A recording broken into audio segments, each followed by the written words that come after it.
Mga pre, dito tayo ngayon sa harap ng computer dahil may gusto akong ibahagi sa inyo. Gusto kong ibahagi sa inyo kung paano ako nagpla-plumbing. Ang tungkol sa ibabagi ko ay yung tungkol sa project namin sa Maliko, yung tungkol sa evacuation center na kinoncept ni Architect Stephen. Ito yung pala, yung kinonceptualize nga na design niya.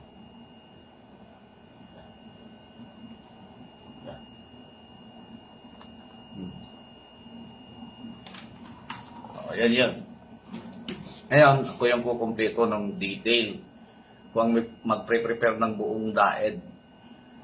Mula architectural, structural, tapos plumbing, sanitary, hanggang sa electrical. Yan. Pero dito sa video na to, ang ibabahagi ko sa inyo ay kung paano ko ipinlaming yung evacuation center na to. Yan, nasa harap tayo ng computer. Yan. Ayan. Dito tayo sa harap ng computer. Ito na yung monitor. I-off ko muna yung hindi ko kailangan. Yan, i-off ko. Yung contour. Yung field, foundation, pedestal.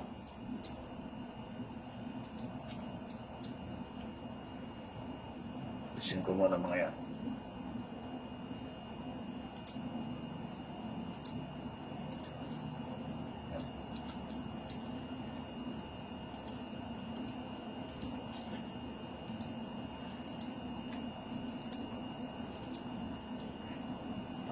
Balik ko yung floor.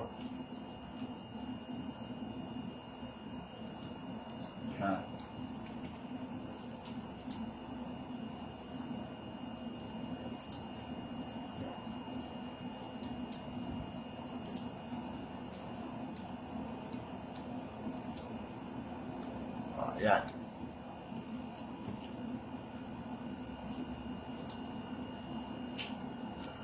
Iwan yung hagdan. Alisin ko din yung hagdan. Okay.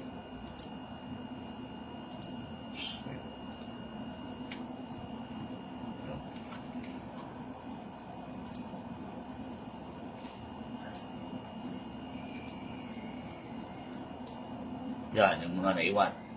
Ngayon, to the wire frame. Yan, naka to the wire frame siya. Pag titignan nyo yan, pag inikot ko, yung mga pipes nasa loob ng wall. Yan. Nasa loob ng wall. Tapos yung tungkol sa branch vent, ito yung branch vent. Nasa silong ng window. Yan. Yan. Walang makikitang nakausli dyan. Sa silong ng flooring, dyan, makikita mo siya. Sa silong ng flooring, ayan o. Yan. Bali ito yung floor kasi. Flooring. Tapos ito yung mga pipings. Sa silong. Yan. Yan. Ngayon, pwede ko nang patayin yung windows. Dahil napakita ko na sa inyo. Yan. Pwede ko na rin alisin yung wall. Yan. Pati yung flooring. Yan. Yan yung naiwan. Yung tungkol sa pipings, plumbing. Yan. Yan. Ngayon, ito pala yung floor plan niya. Yan. Floor plan ng architectural. Ito, concept ni Architect Stephen. Yan.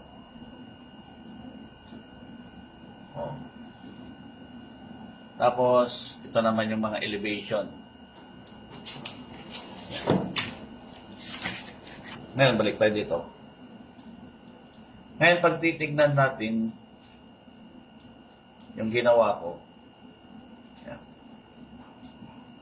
Kagaya nito sa laboratory. Laboratory. Yan.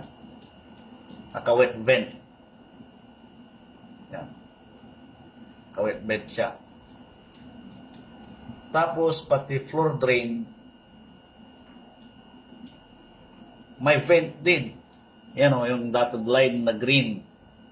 Yan. Yan. Nakakonect siya. Pataas. Papuntang branch vent. O. Pati lahat ng tungkol sa toilet. Yan. Yan. Gayon din yung sink. Yan ito. O. May vent din. Yan. O. Side view. Yan. O. May vent siya. Lahat sila may vent. Yung kulay cyan na to, water lines yan. Yung magenta, soil pipe. Tapos yung tungkol sa red, waste pipe. Dotted line na green, lahat yan, vent. Yan. Kaya may vent through roof. Mayroon siyang isang vent through roof. Yan. Ngayon, ang vent through roof na yan, 0.30 yung distansya na binigay ko dyan sa labas ng roof. Dahil batas yun na sinusunod. Dito yun. Hanapin ko lang. Yan. Any structure with a house drain installed must have at least one soil stack or stack vent extended full size above the roof, not less than 30 centimeter long, and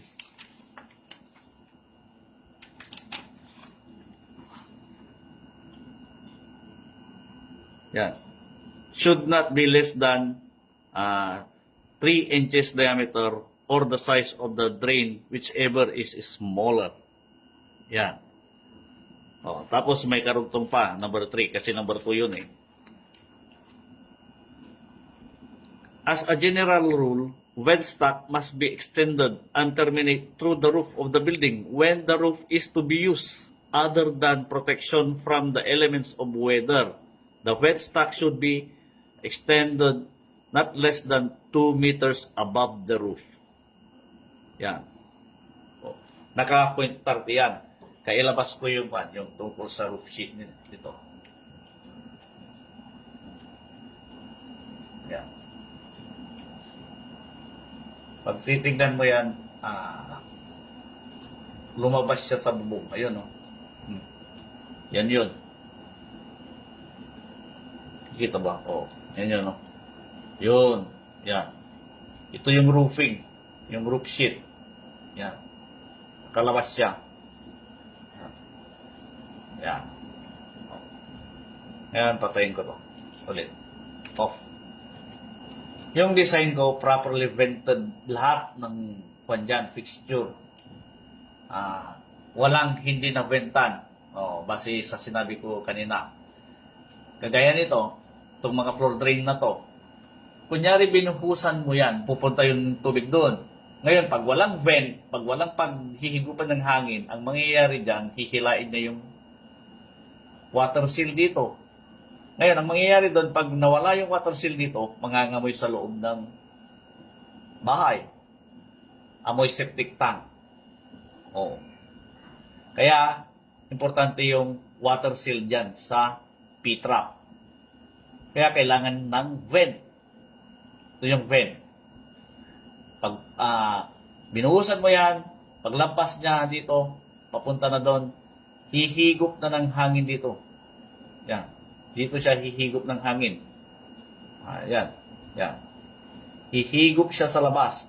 Yan. Papasok dyan. Hihigop sa labas. Yan. Tapos, yun. Para hindi ito ang mahila. Yung tubig na nasa P-trap. Yung water seal. Yun. Yan. Ngayon, pag andito na siya sa soil pipe, yan. May space dyan. Pag na-occupy ng tubig yan, ay itutulak na yung hangin papalabas. Ngayon, saan siya lalabas? Pag itinulak ng tubig, yung ibinuhos mong tubig sa loob ng soil pipe, saan niya ilalabas. Ngayon, pag titingnan mo to, siyempre, tutulak niya dyan sa magenta. Yun. Hahanap ng butas yan. Ang dami siyang pwedeng labasan. Pag tingnan nyo, ang dami siyang pwedeng labasan.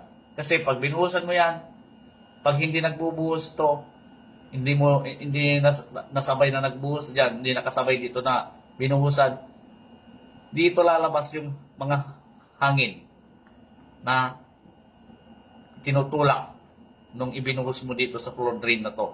Yan. Ang dami siyang lalabasan, no? Pag-aaralin mo, ang dami siyang lalabasan. Yan. Pag andito na siya, yung mga hangin dyan, saan niya ibubuga? Yun. Yun. Tutulak niya dyan, lalabas dito. Pwede pang lumabas doon, no? Yan. Tapos, iaakyat niya papunta sa venturo palabas. Oh, di ba? Yan. Pare-parehas silang may vent. Yung floor drain. Nabentan silang lahat. Ngayon, pagpunta naman tayo sa water closet, ganun din yung mangyayari. Pag binuhusan mo to, tapos andito na yung tubig, mga waste, yan, rin, dyan na siya. Saan siya hihila para hindi mahila yung water seal sa loob ng toilet bowl? O, diba? Ang mangyayari dyan, dito siya hihila. Isipin nyo na lang, pag andito na siya, yan, nakakonect yung pipe ng water closet sa bed, yan, pag andyan na yung waste, hihila siya ng hangin dito. Yan. Mula doon sa taas. Yan. Tapos, saan niya itutulak yung hangin? Pag andito na siya sa soil pipe, ang dami ring lalabasan. Yan. Kasi imposibleng magsasabay-sabay yan. O, diba? Walang lalabasan kung nagkasabay-sabay na binuhusan yan. O, diba? Pero yung 50% sa loob ng pipe, yung ito.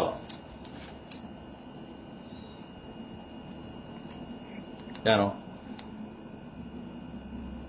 drainage pipe must be of the size to have a liquid flow of about 50% of the pipe diameter. Di ba?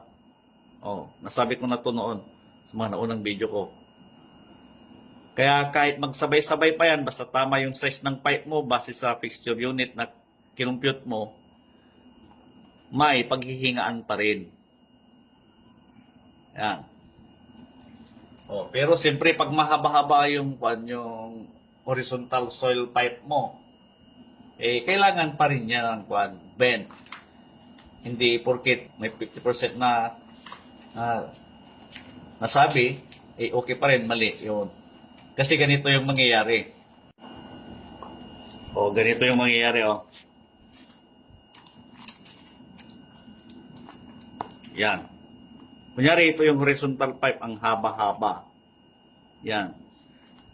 Siyempre, pag malaki yung volume ng waste na napasok sa pipe, lalampasan niya yung 50% ng buong section ng pipe. Yan, ganyan, Kagaya nito, binuhusan dito, ngayon, ito, space ng hangin to Yan.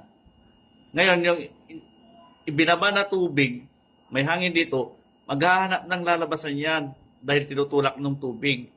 Ngayon, ang mangyayari, yan, dyan lalabas. Kaya, ito yung trap seal dyan sa loob ng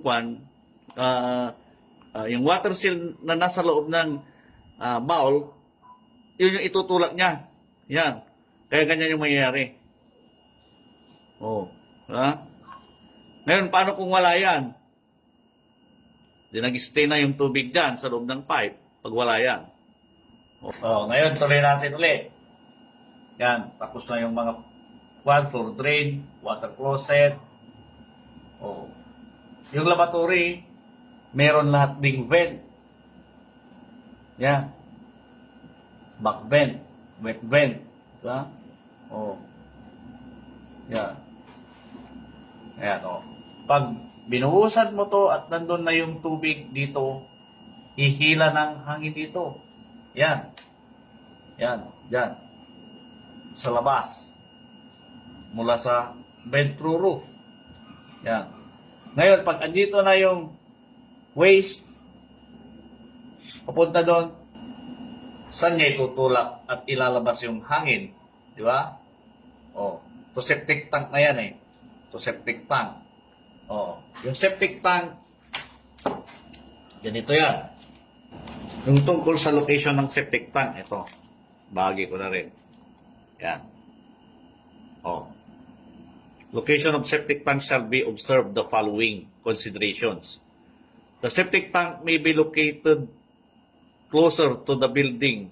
It will serve providing minimum distance of 2 meters from the outside wall. Yan. O, yan. Kuburan kanina. Ngayon, yung number 2 naman. As much as possible, the septic tank should not be located closer to the doors or windows. Yan. Septic tank should be at least 15 meters away from any source of water supply. Yan, the farther, the better.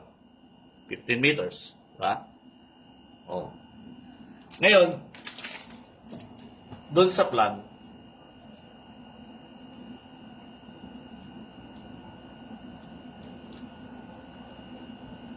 two meters, tapos dyan na yung septic tank ko. Pero paano pag malayo? Diba? Kunyari dito yung septic tank. Malayo siya. Doon ka mangangailangan ng vent. Kasi, kunyari, malaking volume yung ipinasok mo doon sa yung sa soil pipe na yon. Kunyari, malaking volume. Walang lalabasan yung hangin. Huwag kang umasa doon sa 50% lang. Na porket may 50% na sinasabi doon sa libro, hindi ka na maglalagay ng bed. Sasabihin mo, kahit walang bed, iikot pa rin yung hangin, maglalaro pa rin doon sa 50% para dumaloy papuntang septic tank. Hindi. Huwag kang umasa doon. Siyempre, mas doon ka na lang sa sigurado. Kaya, pag alam mong alanganin na, mag-provide ka ng vent. Kasi makikita mo naman alam mo yung slope, 2%, 2 cm drop sa every 1 meter hanggang maano mo yung yung size ng diameter ng pipe mo. Pag nalampas na doon, provide bend. Oh, di ba? Oh. Yun yung sink na yun. Diba? Oh, ganun din yung sink na to. Ganun yung mangyayari dyan. Oh, basta tandaan nyo na lang, pag medyo malayo yung septic tank, provide vent para hindi malunod yung section ng pipe. Ngayon, pag dito naman, kunyari itong lavatory na to, binuhusan mo, dito na yung waste. Hihigop siya dito, siyempre. Pare-parehas lang naman. Yan, doon. Kukuha ng hangin sa labas, hihigop. Yan. Para mahulog yung tubig. Ngayon, pag andito yung tubig, may hangin dyan, may mga space dyan na may hangin, itutulak niya ngayon yun. Ngayon, kunyari, andito na siya, saan siya lalabas na pwede? Marami. Pwede dito. Yan. Pag hindi nakasabay na binuhusan to. O, saan pa pwede? Kunyari, tutulak niya yung hangin na andito. Ha? Andito yung waste. Yan. Pag hindi pwede dyan, hindi available yan, yan, pwede dito. Sa water closet na to. Dahil may vent siya. Yan, tutulak niya dyan. Tutulak niya yung hangin dyan, papalabas. Di ba? O. Paano pag di available yan? Yung water closet na yan. Mayroon pa yung isa. Habang umaabante, nadadaanan niya, nakukubaran niya yung bed. Merong available dyan. Habang dumadaan dyan, meron pa rin to. Tapos, kunyari, andito na siya. Anong available na vent? Yan. Wet vent. Wet vent. Yan. O, diba? O. Ibig sabihin, lahat sila properly vented lahat ng fixture dyan sa ginawa ko. Dapat tama ang plano. Kasi, di ba, sabi nga, pag defective plans and specification, ang may kasalanan yung nag-design. Tapos, kunyari, mali-mali ang materials, tapos mali ang installation, sino ang may kasalanan? Yung nasa implementation or yung sa contractor. Di ba? Ang ganda ng architectural utilities din sa plumbing. Importante yan sa architecture para hindi masira yung interior at exterior mo. Itong piping na to, walang nakausli sa labas. Nasa loob lahat ng wall. Okay.